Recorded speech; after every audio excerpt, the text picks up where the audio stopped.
The space station Haven's Rest floated quietly in the void between stars.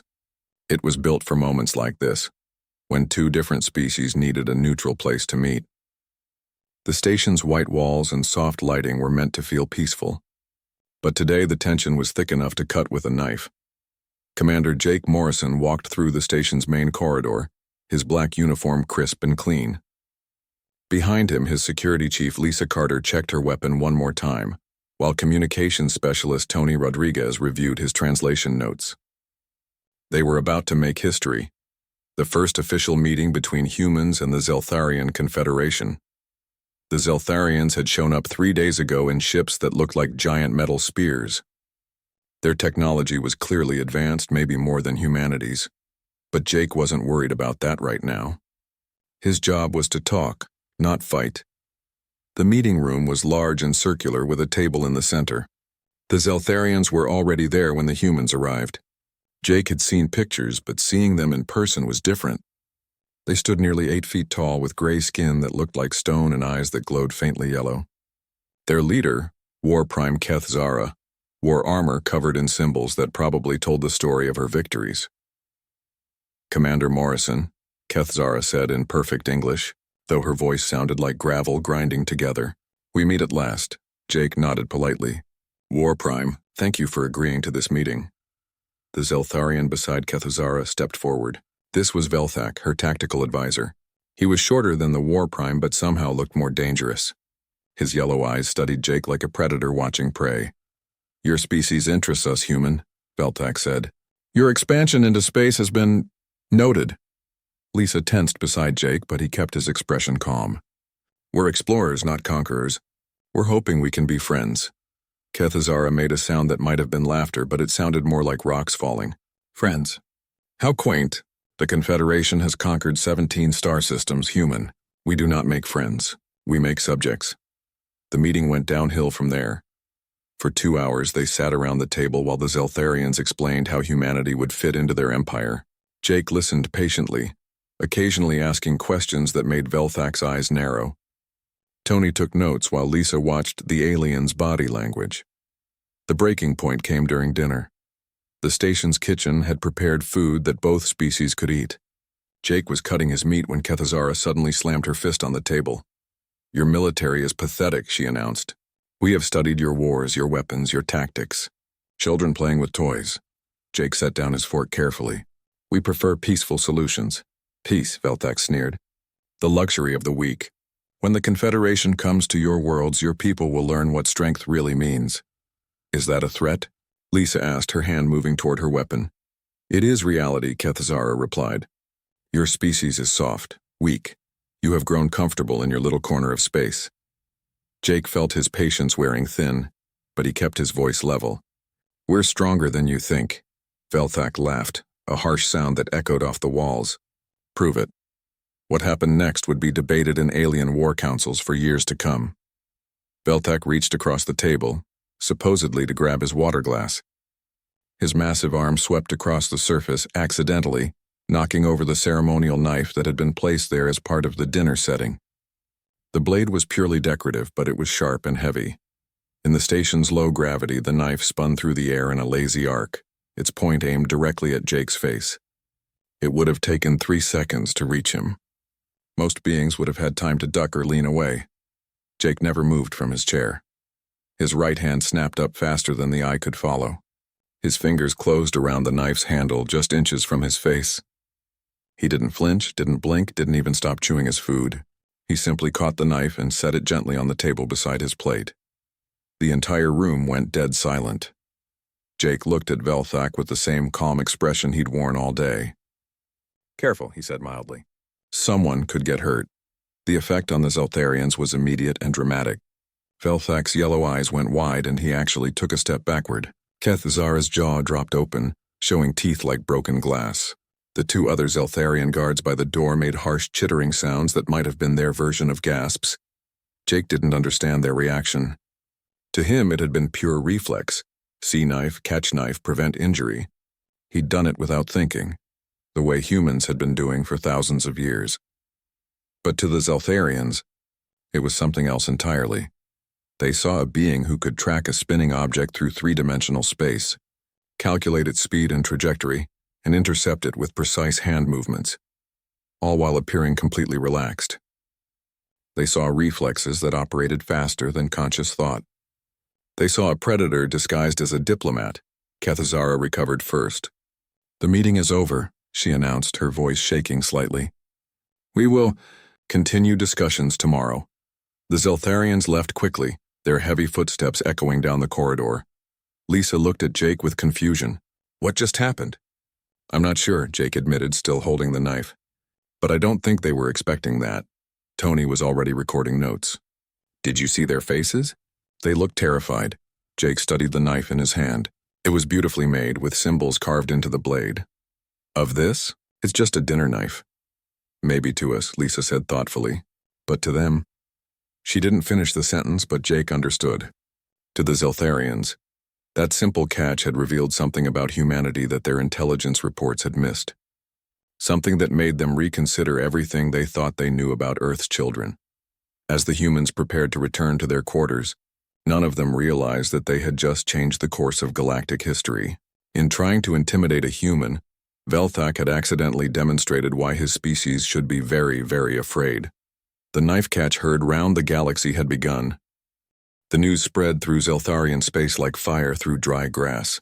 Within hours of the diplomatic meeting, every major military commander in the Confederation had heard the same impossible story. A human had caught a knife without even looking at it. Velthak stood before the High War Council on the Zeltharian homeworld of Kethmor. The council chamber was carved from black stone, with seats arranged in a circle around the speaker's platform. 12 of the most powerful military leaders in the galaxy stared down at him with glowing yellow eyes. High Commander Thekmor spoke first. His voice carried the authority of someone who had conquered 3 star systems personally. "Explain again, Tactical Advisor. You claim this human demonstrated combat reflexes beyond our understanding." Velthak's skin had turned a darker gray, a sign of stress among his people. "I dropped the blade deliberately, High Commander. It was meant to test their reactions, perhaps cause minor injury to demonstrate their vulnerability. And instead, he caught it." Velthak's voice was barely a whisper. "Without looking. Without thinking." His hand moved before the knife had finished its first rotation. War Prime Zaraketh leaned forward in her seat. She had been skeptical when the report first arrived. "You are certain it was not luck? Some kind of technology?" "I have reviewed the security footage 100 times, Velthak replied. His eyes never left my face. He was chewing food, having a conversation. Yet somehow his brain tracked the knife's trajectory and calculated the exact intercept point, while his conscious mind was occupied with other tasks. The council exchanged worried glances. This was not how prey species were supposed to behave. High Commander Thekmor activated a holographic display. "Show us." The recording played in slow motion. The assembled war leaders watched as the knife spun through the air, rotating lazily in the low gravity. They could see Jake Morrison's hand begin to move before the blade had completed even half its arc. His fingers were already positioned to catch the handle before most beings would have even recognized the threat. "Pause it there," commanded War Prime Nethval. "Look at his posture, his breathing, his muscle tension." They could all see it now. Jake showed no signs of stress, no preparation for combat. His body language remained completely relaxed even as his hand performed an impossible feat of coordination. "This is not possible," muttered Tactical Leader Vorthak. "Our best warriors trained for decades to achieve such precision, and only when fully focused on combat. Yet we see it," Thekmor said grimly. "The question is, what does it mean?" An older voice spoke from the shadows at the back of the chamber. Xenobiologist Zeftal rarely attended war councils, but her expertise in alien species made her invaluable during first contact situations. "It means we have made a terrible error in our assessment," she said, stepping into the light. "Permission to address the council, High Commander?" Thekmor nodded. Zeftal was ancient by Zeltharian standards, her skin nearly white with age, but her mind remained sharp as a blade. "I have spent the last 6 hours analyzing human evolutionary data," she began. "What we witnessed was not training or technology. It was biology." She activated her own holographic display showing a primitive Earth landscape. "Humans evolved as persistence hunters on a death world. For millions of years, they chased prey across vast distances, often in groups. Their brains developed to process multiple threats simultaneously, while maintaining focus on primary objectives. The display shifted to show early human warfare. But more troubling is their recent history. They call the last 50 years their peaceful period, yet our analysis shows constant low-level conflicts across their entire species range. How is this relevant? War Prime Zaraketh asked impatiently. Because they have weaponized cooperation itself, Seftal replied.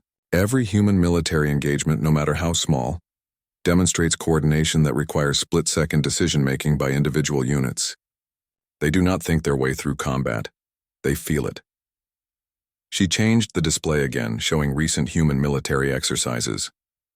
Watch how they move. Each soldier anticipates not only enemy actions, but the actions of every other soldier in their unit. They process dozens of variables subconsciously while maintaining tactical awareness that our best generals achieve only through careful planning. The War Council fell silent as the implications sank in. Meanwhile, on Earth, a different kind of analysis was taking place. Dr. Kevin Walsh sat in his laboratory at the Human Defense Institute, staring at the same security footage that had terrified the Zeltharian High War Council. His research partner, Dr. Amy Brooks, entered with 2 cups of coffee and a concerned expression. The Pentagon called again. They want to know why the aliens are suddenly so interested in human reaction times. Kevin paused the video at the moment of the catch. Look at this, Amy. Morrison's hand begins moving 0.3 seconds after the knife leaves the table. In that time, his brain calculated trajectory, wind resistance, rotation speed, and intercept point, all while he was focused on something else entirely. That's normal for humans, Amy pointed out. We catch things all the time. Exactly. Kevin turned to face her. To us, it's normal. But think about what it actually requires. Most species in the galaxy are specialists. They excel at one thing at a time. Zeltharians are incredible tactical planners, but only when they can focus completely on the problem. Amy sat down, beginning to understand. But humans are generalists, multitaskers by evolution, Kevin confirmed. We had to be. Our ancestors needed to track prey, watch for predators, communicate with packmates, navigate terrain, and plan ahead all at the same time. We developed brains that run multiple high-level processes simultaneously. The implications were staggering. While other species saw humans as peaceful because they avoided major wars, the truth was more complex. Humans had become so efficient at small-scale conflicts that larger ones never had a chance to develop.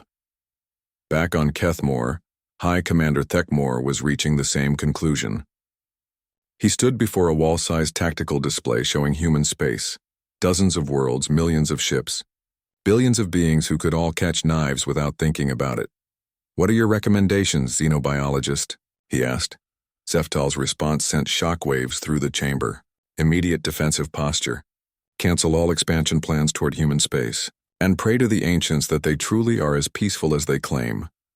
War Prime Karathek stood up angrily. You suggest we retreat from mammals?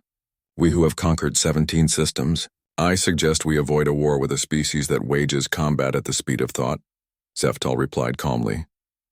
Commander Morrison caught that knife before his conscious mind even registered the threat. Imagine facing soldiers who operate at that level in actual battle. The room fell silent again. Each war leader was imagining the same nightmare scenario, fighting an enemy who could adapt, react, and coordinate faster than Zeltharian tactical computers could process information. High Commander Thekmore made his decision. All fleets are to maintain position. No vessel enters human space without express authorization from this council. As the meeting ended, one thought echoed in every Zeltharian mind. They had come to Haven's Rest expecting to meet their next subjects. Instead, they had discovered their potential masters. The knife catch had changed everything. 3 weeks after the diplomatic incident, 3 Zeltharian warships appeared at the edge of the New Frontier system. The human colony there was small, only 50,000. People spread across 2 planets, but it represented humanity's furthest expansion into space. Colony Administrator Helen Parker received the transmission at 800 local time. The Zeltharian Fleet Commander introduced himself as War Captain Drakmar and claimed they were conducting routine military exercises in the area. We request permission to use this system for training, purposes, the alien said through the communication screen. His yellow eyes glowed with what Helen had learned to recognize as barely contained aggression. Our operations will not interfere with your colonial activities. Helen kept her expression neutral, though her heart was racing. 3 warships didn't show up for routine exercises. Of course, War Captain. We're happy to accommodate our new neighbors. But as soon as the transmission ended, she was on the emergency channel to Earth. The response came within hours. A small defense fleet led by Commander Rick Turner would arrive in 2 days, along with ground-based defense coordinator Matt Johnson and his rapid response team. Until then, New Frontier was on its own. Helen didn't have to wait long to understand what the Zeltharians really wanted. The first exercise began the next morning. Drakmar announced that his ships would be testing their targeting systems by firing practice rounds at designated coordinates in space. The problem was that those coordinates happened to be directly in the path of the colony's supply. Ships, adjust your flight plans accordingly, the war captain suggested with what might have been a smile. Helen knew a test when she saw one. The aliens wanted to see how humans reacted under pressure. Captain Steve Morris was piloting the first supply run when the Zeltharian targeting practice began.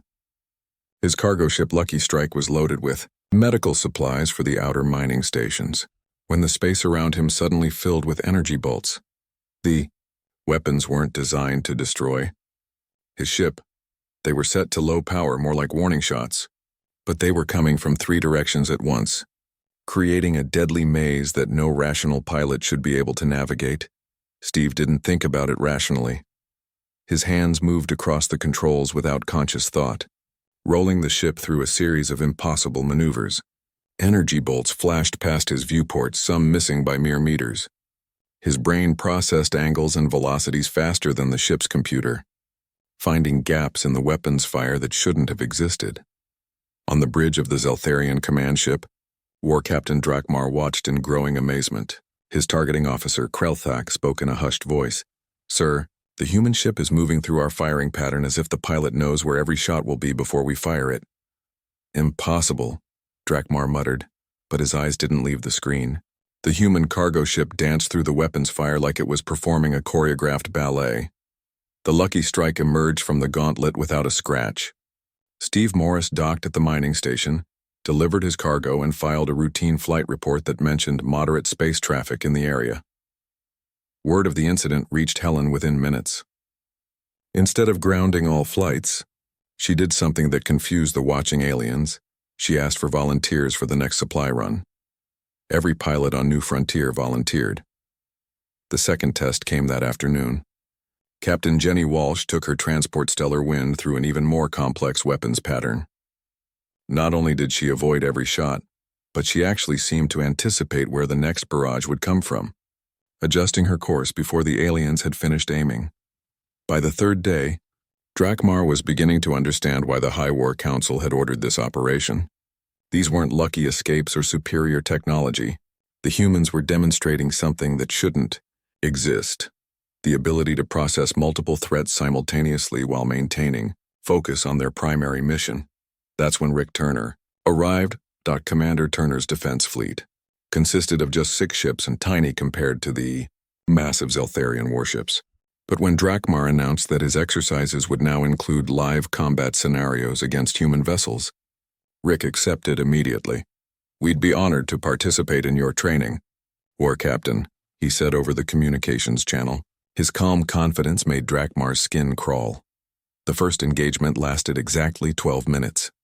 Rick's interceptor squadron faced off against Zeltharian fighters in what was supposed to be a controlled combat exercise.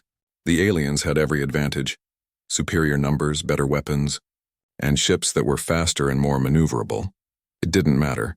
Rick Turner flew his interceptor through the enemy formation like he was reading their minds. He anticipated their attack patterns, slipped through their defensive screens, and positioned himself for shots that the alien pilots never saw coming.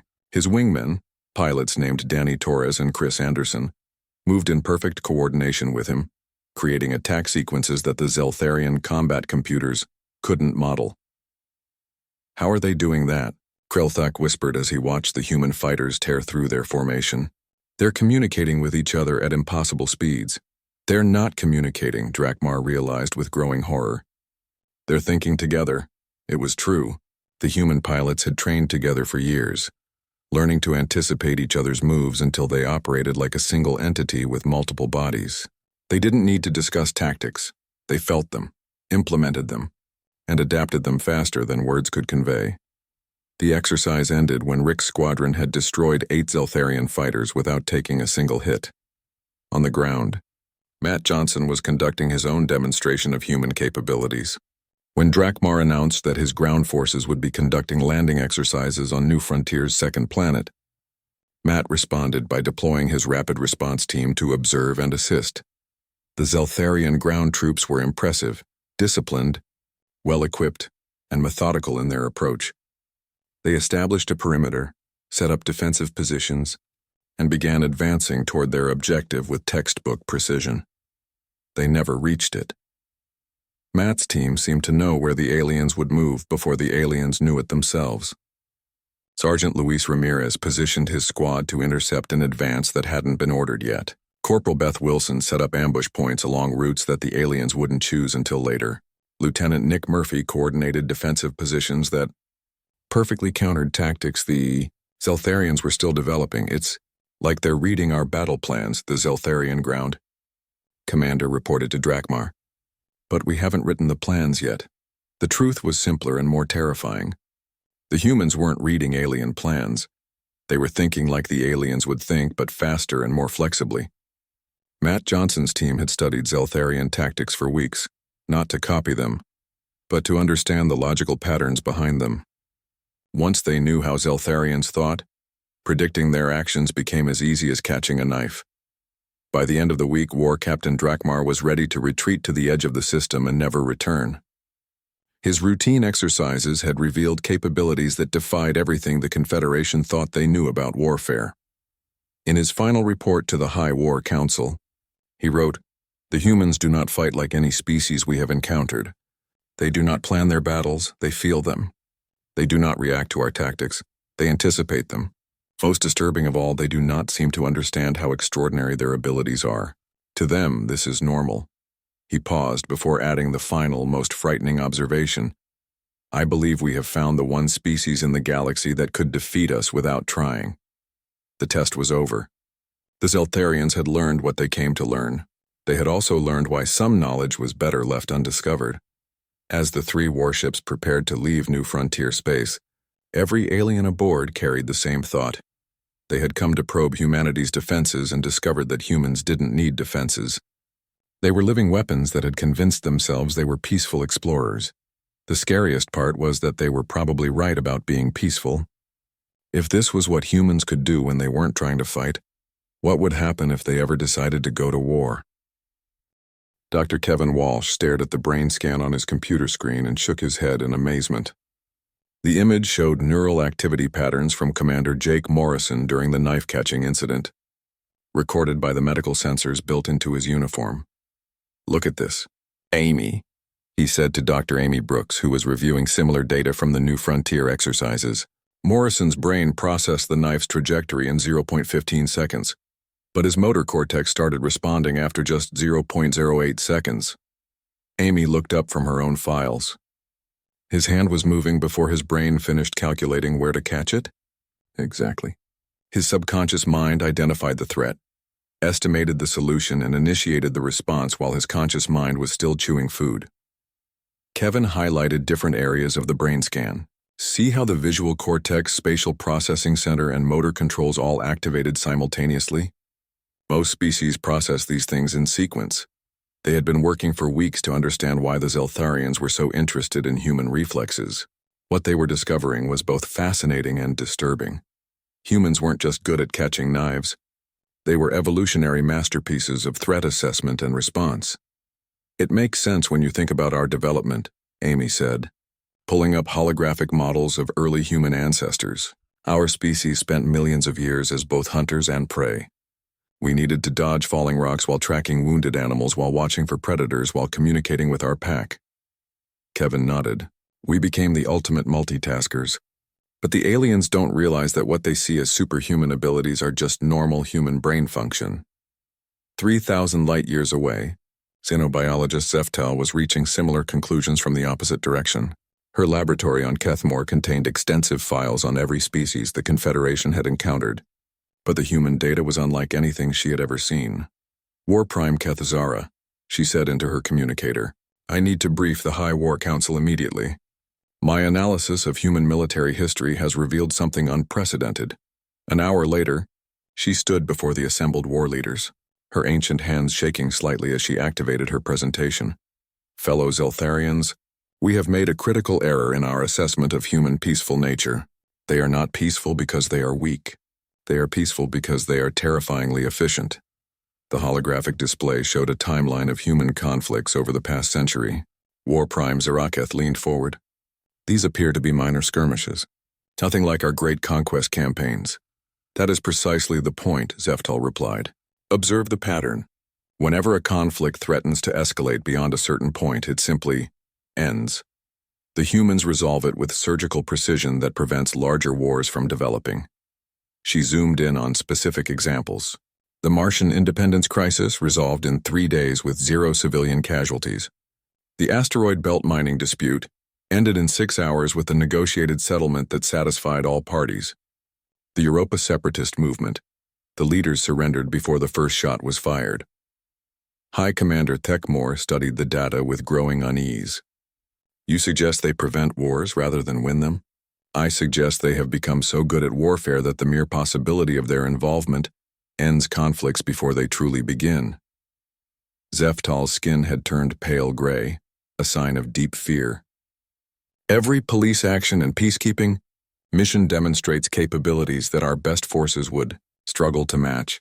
She showed them footage from recent human military operations, soldiers moving through hostile territory with fluid coordination, pilots executing complex maneuvers as naturally as walking, commanders making decisions that consistently stayed 3 steps ahead of their opponents. They call these operations minor interventions, but watch how they move, how they think, how they coordinate. These are not the actions of a species learning warfare. These are the actions of a species that has perfected it so completely that they no longer recognize it as extraordinary. Meanwhile, on Earth, former Marine Sergeant Carlos Mendez was explaining the same concepts to Kevin and Amy, but from a soldier's perspective. You're overthinking it, Doc, he said with a slight smile. What you call impossible reflexes and supernatural coordination, we just call Tuesday. They were sitting in Kevin's lab, where Carlos had volunteered to help explain human combat psychology. His weathered face showed the kind of confidence that came from surviving multiple deployments in hostile environments. But how do you do it? Amy asked. The brain scans show processing speeds that should be impossible. We don't process, Carlos explained. We feel. When I was in Afghanistan, I could tell when an IED was buried in a road just by how the dirt looked. Not because I consciously analyzed soil patterns, but because something in my gut said danger. Same thing when my squad moved through a building. We didn't plan every step. We flowed like water, each person knowing where the others would be. Kevin pulled up more brain scans, but there has to be a neurological basis for this intuition. Sure there is, Carlos agreed. Millions of years of evolution. Our ancestors who couldn't dodge spears and catch prey and avoid predators all at the same time didn't have kids. The ones who survived passed on brains that could handle multiple life or death situations simultaneously. He stood up and moved to the window, looking out at the city below. You want to know why the aliens are scared? Because they think logically, step by step, problem by problem. But humans think in layers, you know. We're solving the problem we're looking at, while also preparing for 3 problems that might happen next, while also staying aware of everything else around us. Amy was beginning to understand. So when Commander Morrison caught that knife, he wasn't catching a knife, Carlos finished. He was maintaining diplomatic composure, assessing the alien's hostile intent, protecting himself from injury, demonstrating non-aggressive competence and keeping his options open for whatever happened next. All in 0.3 seconds. Back on Kethmore, War Prime Kethzara was asking Zeftal the question that every Zeltharian leader feared to voice. What do you recommend we do with this information? The old xenobiologist's answer sent shockwaves through the War Council. We offer them alliance as equals, not conquest as subjects, immediately. You suggest we ally with potential enemies? I suggest we ally with beings who could become actual enemies, Zeftal corrected. Review the historical data again. Humans avoid wars not because they fear conflict, but because they understand its true cost. They have spent centuries learning to turn enemies into allies. She changed the display to show human diplomatic history. When they encounter aggressive species, they do not respond with aggression. They respond with demonstration of capability followed by offers of mutual benefit. It is more effective than conquest because it creates willing partners rather than resentful subjects. High Commander Techmore was quiet for a long moment. Then he asked the question that would change galactic history. Do you believe they would accept such an alliance? I believe they have been waiting for us to offer it, Zeftal replied. Commander Morrison could have used that knife as a weapon. Instead, he set it gently on the table and suggested we be more careful. That was not weakness. That was a demonstration of strength constrained by wisdom. The implications were staggering. The Confederation had spent centuries conquering lesser species, only to discover that they had finally met their superiors, beings who were strong enough to conquer anyone, but wise enough to choose cooperation instead. As the War Council adjourned to consider their options, each leader carried the same thought. They had come to evaluate human military potential and discovered that humans had already evaluated them, found them wanting as enemies, but acceptable as allies. The most terrifying realization was that humanity had probably made this decision the moment Commander Morrison caught that knife. Everything since then had just been waiting for the Zeltharians to reach the same conclusion. The investigation was complete. Both species now understood exactly what they were dealing with.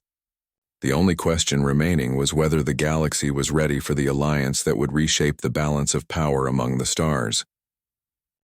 The second diplomatic meeting took place 1 month after the first, but this time everything was different. War Prime Kethzara arrived at Haven's Rest with a much smaller escort, and what humans would have recognized as a nervous expression. High Commander Thecamore himself had come, along with xenobiologist Zeftal and a small team of advisors. Commander Jake Morrison returned to the same meeting room, but now he brought a different kind of delegation. Dr. Kevin Walsh and Dr. Amy Brooks flanked him at the table, while former Marine Carlos Mendez stood quietly near the wall. The message was clear. This wasn't just about diplomacy anymore. Commander Morrison, Kethzara began, her voice lacking its previous arrogance. We have reconsidered our position regarding human integration into the Confederation.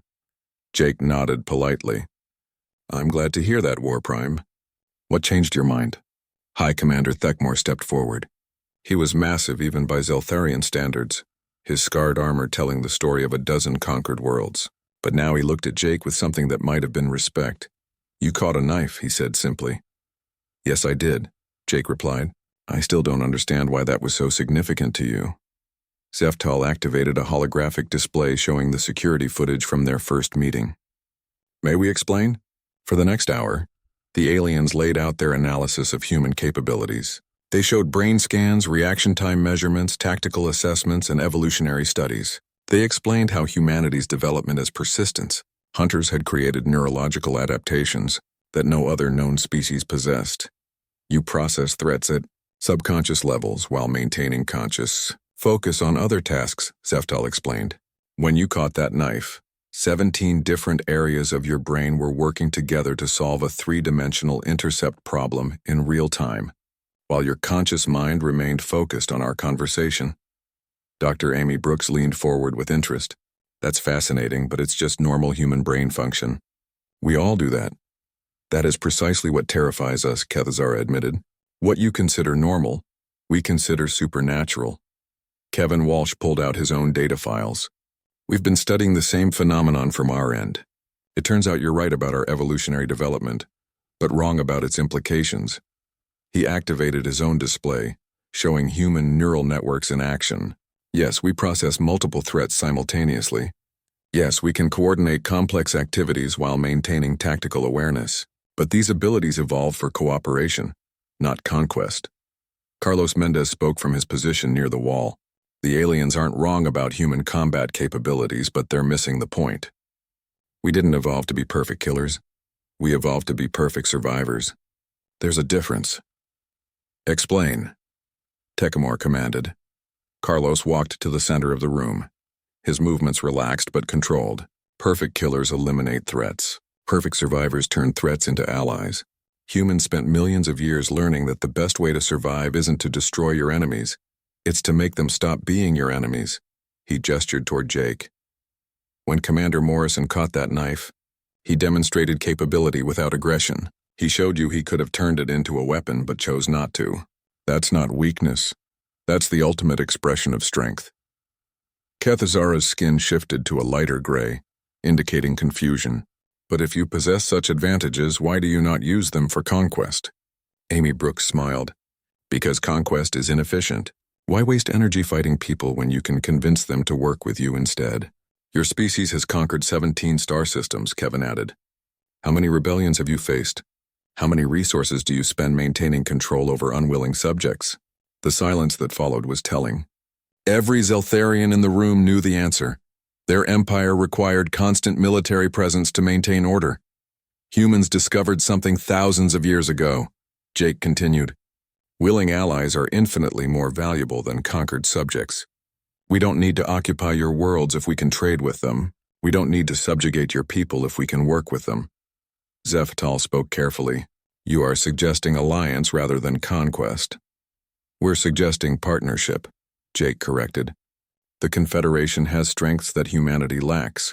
Your tactical planning abilities, your technological innovations, your organizational structures. We have strengths you lack: adaptability, intuitive problem-solving, multi-threat processing. Together, we could achieve things neither of us could accomplish alone. High Commander Thekmore was quiet for several minutes, processing this information.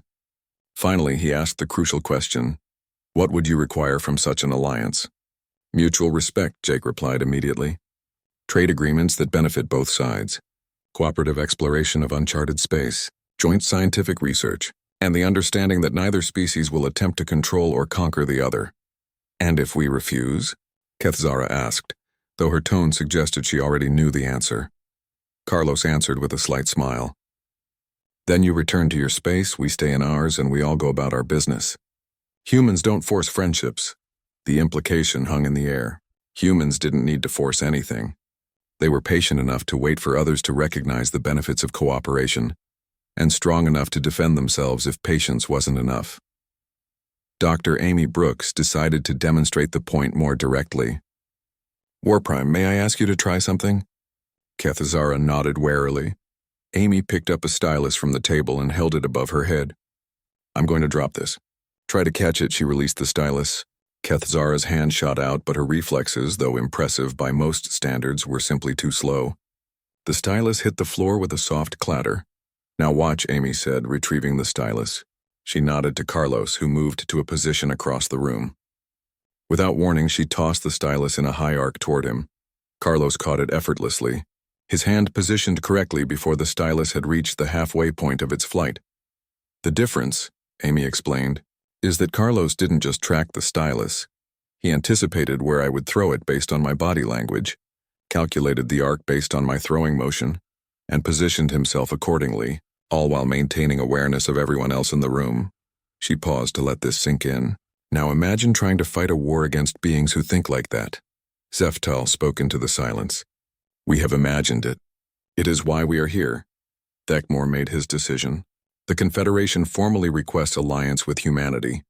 We offer full membership in our organization, with equal voice in all decisions and equal sharing of all resources. Jake nodded. We accept with the understanding that this is a partnership of equals, not a merger or acquisition. Agreed, Thekmore replied. Though I must ask, how did you know we would make this offer? Jake glanced at Carlos, who chuckled softly. Because we've been where you are. Humans spent thousands of years making the same mistake, thinking that strength meant domination. We learned eventually that real strength means having the power to destroy your enemies and choosing to make them your friends instead. Besides, Amy added with a grin, we saw it in your body language 3 minutes after you walked in. You weren't here to negotiate conquest. You were here to request alliance. We've just been waiting for you to get around to asking. The Zeltharian stared at her in amazement. Even now, the humans were demonstrating their ability to read situations and anticipate outcomes at levels that seemed supernatural. Kethazara spoke carefully. How long have you known we would make this decision? Since you sent War Captain Drakmar to test our capabilities at New Frontier, Jake admitted. That wasn't an invasion probe, it was a job interview. You wanted to see if we were worthy partners, not easy targets. And the knife incident? Carlos answered this one. Commander Morrison knew you were testing him the moment that blade started moving. He could have caught it by the tip to demonstrate precision, or let it hit him to show toughness, or deflected it to display defensive capabilities. Instead, he caught it safely and set it down gently, showing competence without aggression. You planned this entire sequence of events? Thegmore asked in amazement. We adapted to it, Jake corrected. That's what humans do. We read the situation, understand the real objectives, and find the path that gets everyone what they actually want. As the formal alliance documents were prepared, Zeftal made one final observation to her war leaders. We came here believing we had found a species we could conquer. Instead, we discovered a species that had already conquered the urge to conquer. The alliance was signed that day, creating the first truly equal partnership between two interstellar civilizations.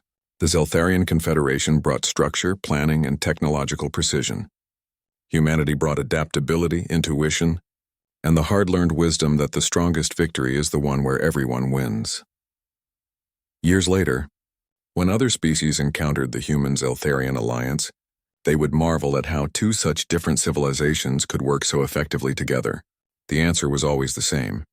It started when aliens saw a human catch a knife and realized that true strength wasn't about the speed of your reflexes.